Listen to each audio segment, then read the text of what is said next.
Hello, welcome back to the interface. My name's Alex, and this is the infotainment guide and walkthrough for the 2025 Honda HR-V. If you're in the US and you're watching this video, this isn't the HR-V that you have in the US. That is what we call the ZR-V, so there's a link in the description down below for that video. But this is for the European market and the UK market specifically. The HR-V is a bit of a smaller crossover. So there's a full review live now on the Interface Cars YouTube channel, where I look at what this car is like to drive, all the interior features, the boot space, the exterior design, and what sort of usual car review stuff. However, I go through these infotainment systems for every car I review. So if you want to watch that full car review, there's a link up there or down in the description to check that out. So first things first, pretty decent sized touchscreen really for 2025. Not huge, it's around 9 inches in size. So there are bigger ones that are on the market, but this is a fairly decent size and it does have a lot of features. So first thing you'll see is that this screen has a matte finish. So there's a little reflection here that you can see. And the reflection isn't nowhere near as bad as it would be if this was a standard glossy LCD. It's got a nice matte finish to it, which is quite nice. So we've got some physical shortcuts. It's all sort of a dark theme. It's all black here, so it's a little bit easier to read in certain lighting conditions. We've got display mode options down here, DAB, Bluetooth audio, FM, phone, and navigation. Up there, we've got the time. If you click on the time, it will take you to the time and date settings, or the clock in this instance. And there's a back button here. Got some options here for the system status, and what's quite nice is it tells you what each option is. So it says system status is good, it's got phone battery level, signal strength, connected to TCU, and then connected to iPhone Pro. And then you also got the current media that's being played, and you can change the audio source up here. On the screen itself, on the bezel, we've got a home button, which takes you back to the home screen. A back button, because this screen runs Android, so if you've got an Android phone, you'll be used to what this does. Just go back one level. Got a physical volume knob, which is really nice to see, and 2 skip track buttons.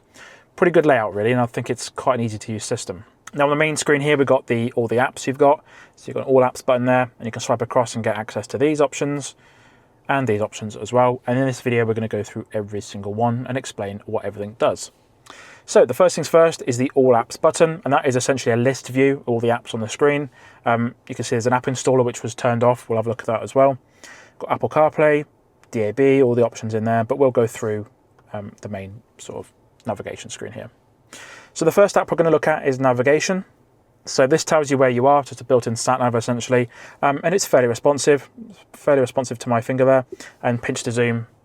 Does work fairly well, not the best I've seen for quite a while, but it does work in a relatively good manner. What you can also do is search for points of interest. So let's have a quick look here. So let's type in London and press search. So let's just pick a random location in London. It's about 100 miles from where I am now, and we'll press go. So it says 190 miles, we'll get there at 5:30. So it does work, as I said, does work quite well. You can turn the sound on and off if you want to, and also cancel the trip as well. You can also search for, as I said, points of interest. Let's type in, look at petrol stations, and it should tell you the ones that are nearby. Doesn't tell you the pricing by the look of things. We'll click on this one and have a quick look in there. You can just get directions to that nearby petrol station. Quite handy. I personally would use Apple CarPlay, Apple Maps, or Google Maps, whatever you want to use. It is a bit better than this system, but it's nice to have something built in if you've got an issue with your phone or you forgot your phone, so it's quite nice to see. Let's go back a page here. There is also a hamburger menu down here, so 3 lines, and you've got some options for the mapping and navigation itself. So you've got map options here, so you can turn on traffic icons. So that says displays traffic icons on the map, so that's turned on. Traffic flow, so again, traffic flow. This will be related to the sort of traffic status of the mapping software. So yellow for slow, red for basically standstill, and green for everything's working as it should be. Color scheme as well. So you can choose, do you want a night mode, a day mode, or auto? We're going to have auto. Points of interest here. So you've got all petrol station, parking, and food, and loads of different options in there. Go back with this button here. Breadcrumb trail. So that would be, you can get it to follow where you're going, and you should be able to get a route back. Breadcrumb recording, only off-road. So, I mean, the HR-V doesn't have 4-wheel drive, but it has a hill descent mode down here. So if you want to go off-roading in HR-V, you're more than welcome to. Delete breadcrumb trail, so that's, have a quick look in here. So it says OK, and landmark settings here. 3D landmarks is turned on, and landmark texture as well. So you can have those options on if you want to. Let's go back a page here. Route options. So we've got alternative routes. Well, we've got route preferences here. So you can choose, do you want to use motorways, toll roads, ferries, train ferries, unpaved roads, or tunnels? And all the other options in here are pretty much greyed out. You've got traffic rerouting, which is on or auto or off. And route calculation method. Do you want the fastest, the shortest, or the sort of one that's been suggested to you? Guidance options in here. So you've got estimated arrival, which is arrival time or time remaining. So you can choose that option there. Predictive routing is disabled, so you could enable it, and it says it will predict the most efficient route to the destination, and that data is never shared with anyone, which is quite good. Auto zoom as well. You've got delete learning history, so you can choose to have that deleted. Auto zoom on or off, and that will keep it zoomed in at a good level while you're traveling around. Maneuver assist pop-up, so motorways or surface streets, it will handle that for you. Voice guidance language, which is English, and all the other languages which this car's sold. If we go down a sec as well, maneuver list, that's on or off. Guidance options, you've got tutorial, so there's a thing on screen to tell you what everything does. So you've got map orientation, zoom out, zoom in, destination search, main menu. You've also got manage places, so you can go in here and click on avoidance areas. You can set a home address if you want to. You can say save places, recent places you've been to, and also downloaded places as well. And you can choose all those options in there. There's also map update, so you can say home region update via Wi-Fi, and we haven't got any Wi-Fi connected, so we won't do that now. Region update via Wi-Fi, full map update is done via USB. Export DL link for full map update, so a download link. You can export that link to USB, and a database version as well. Also settings, so you can say adjust vehicle position if you want to. So you can adjust the position here, so you can say whichever way you want to face. And then reset to default, and online services, so you can say sign up for online service. Online service status, so nothing's signed up, nothing's expired, and about software license, so some information there at hondaopensource6.com. That's the map app. Let's go back to the home screen now. The next one is the phone app. So I've got Apple CarPlay connected with my iPhone currently, so that phone button just takes you straight to the CarPlay app for phone. So that's a nice little shortcut, and it's quite an easy to use system. Let's go back to the Honda screen here. FM, so let's turn the volume down because it's will no doubtly play. So FM radio, we've got AM, DAB and FM on the HRV, and there are some good settings in here. So you've got some presets for the radio stations. You can scan, you can tune, and you can seek, and you can look at the station list, which you can then refresh as well. There's also settings up here. So there's TA information, or traffic announcement information, is turned off. So it says in TA standby mode, when a traffic announcement broadcast starts, the traffic announcement broadcast is received immediately, regardless of the function mode.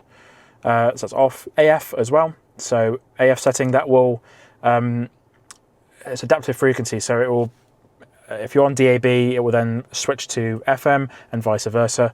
Or it might even sometimes, if you're entering a new zone and there's a different frequency for that radio station, it will then switch to that, so you're not going to miss out on the broadcast. There's also reg, so regional.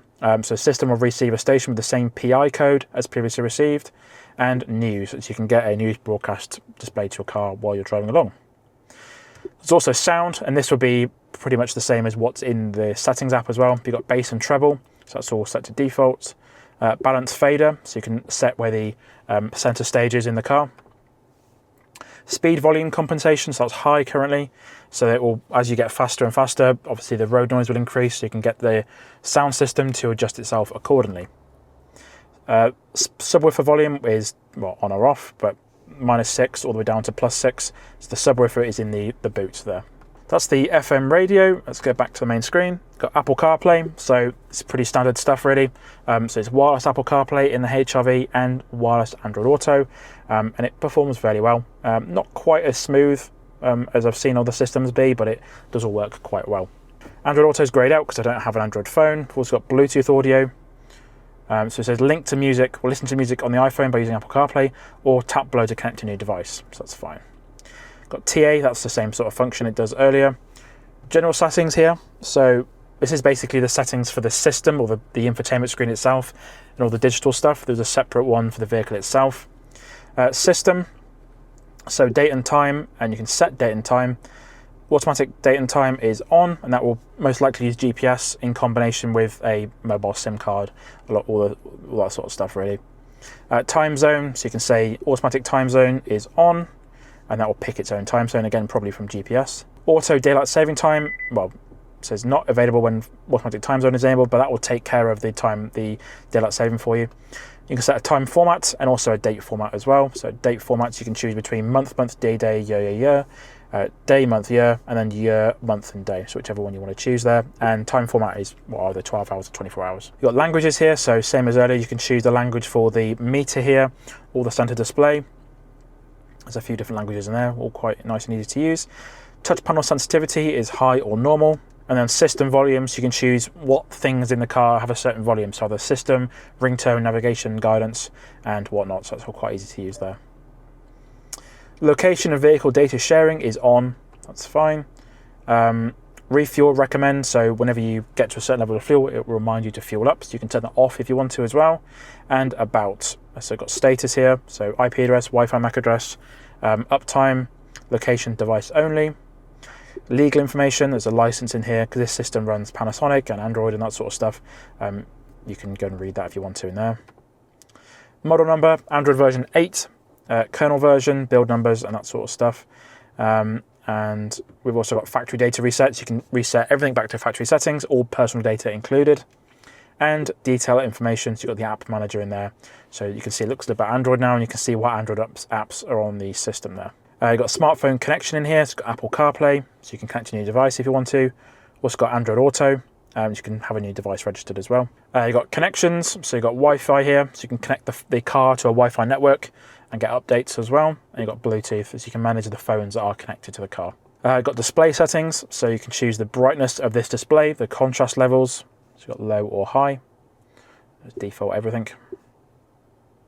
And also the black levels and the night mode, so you can choose that if you want to as well. Sound settings, which we looked at a bit earlier in the radio app. We've also got camera in here, so this car's got a reversing camera as standard, and you can choose the multi-view camera, the guidelines, and you can customize it as well. So you can have a fixed guideline, have a dynamic guideline. If we go back here, you can customize, it says show after shifting from reverse, so on or off, and auto display when obstacle is detected, on or off as well. Some nice options in there. Next, we'll look at voice controls. There is a voice control mode on here. So it says if normal mode is enabled, a list of example commands is displayed, and you can have assist or normal on that one as well. That's it for the system settings. Let's go to the vehicle settings now. So the vehicle settings is all about sort of the assistance features on the vehicle. So you've got deflation warning system here. So it says cancels or calibrates the tire pressure monitoring system, or TPMS. So whenever you have a puncture and you replace the tire, make sure to reset this every time. Otherwise you'll get some weird alerts. Driver assist system setup. So you've got preceding vehicle proximity warning distance. It says select distance for forward collision warning, audible and visual alerts, far, normal or near. So if you're coming up at traffic lights, or the car coming the other way, you can customize the amount of distance before it kicks in and alerts you about that. ACC vehicle ahead detected beep, on or off. So when you're driving along and using the vehicle in front as an attachment point for the adaptive cruise control on the HRV, you can get an alert to say that car is no longer what you're attached to, so that's fine. Road departure mitigation settings, you've got delayed or normal or early. So if you're driving along a B road or normal road and you go over the white line slightly, you can choose how early or how late this alert's going to be basically. Lane keep assist beep is off or on. We also got blind spot information, audible and visual, or just visual alert. So you can have a beep or you can just have visual. So there's a little light in the mirror there. Speed limit change sign beep, or speed limit sign change beep, turns on and off the audible notification when speed limit sign information is changed, off or on. Good to see that off by default. So you've got meter setup, so you've got a warning message, so off or on, and that you can choose when you want a warning message displayed. Adjust outside temperature display, so you can plus or minus a certain amount of degree if you want to. Currently it's 29, so you can choose, just show 30 or something. Trip A reset timing is manually done. You can choose here to say when fully refueled or when ignition is turned off. Same for trip B as well. Alarm volume control is mid, max or high. Fuel efficiency backlight is on or off. Turn-by-turn display, on or off, that's in the meter here. Speed distance units is miles per hour and miles, or if you're driving abroad, you can have it all changed so everything makes sense for you. Rear seat reminder is on or off, and that's pretty much it for that section. Keyless access setup, you can have the lights flash whenever you unlock the doors or get close to the vehicle. Lighting setup, so you can have adaptive driving beam turned on or off. Interior light dimmer duration is 30, 15 or 60 seconds. Headlight auto off timer is 60, 30 or 15 seconds. And headlight integration with wipers is on or off. Door and window setup here, so you've got keyless lock notification is on or off, and that means the lights will flash whenever you do so. Auto folding door mirror is on or off. And remote window control, so it says the keyless remote can be used to roll down all of the windows and open the sunroof by pressing the unlock button. Then within 10 seconds, you can press and hold the unlock button to open or close the doors, the windows, so that's on or off as well. Next one is power tailgate setup, so keyless open mode anytime. And what you can do in here is say anytime or when unlocked. Power open by outer handle is on or off.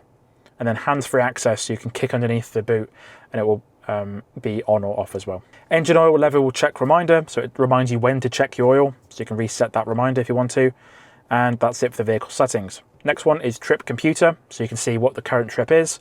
A bit more information on what's displayed on the driver's display here. So you can say range, average fuel, and previous, so trip A. So this is me here. So I reset the trip when I got the car on Friday, and I've done 53 mpg so far, and I've done 134.2 miles. There's also USB, so some USB ports down here, and you can connect a USB port to look at the files on it. Got AM, so very similar to the FM radio there as well, and DAB2. A little bit different because you've got an ensemble list instead, so you can choose the location you're in, or you can choose D1 national. Very, very similar to the FM radio as well. System updates, so you can do that via Wi-Fi or via wireless, and also other methods such as USB in here, so you can update your system if you need to. Wi-Fi hotspot, so what you can do is connect your phone to the Wi-Fi hotspot on the vehicle, and if you've got a data plan, you can use the internet connection on the Honda. Quite nice there. Clock, so that's just self-explanatory, just a clock, and there are some different options in here. Date and time, which looked at earlier, clock faces, so you've got different options in here. It's got Asimo, the robot, so let's do that one. So that's quite nice. Messages, so notifications. So it says authentication try or fail. I imagine because the vehicle doesn't have an internet connection, it doesn't actually do anything. And then you've got the display settings as well, so brightness or display off. Owner's manual, so what you can do here is basically a full digital manual about all the features on the HR-V, rather than in a PDF or like a book. You can just look at everything on here, quite nice. And then app installer as well. Now, because the HR-V system runs Android under the skin, you can literally install just APK files and run any app, essentially what you want. It will just run like a phone app. So that's been a look at the infotainment system on the 2025 Honda HR-V. If you like this sort of content, please consider subscribing to the Into Cars. My name's Alex, and I'll see you again next time.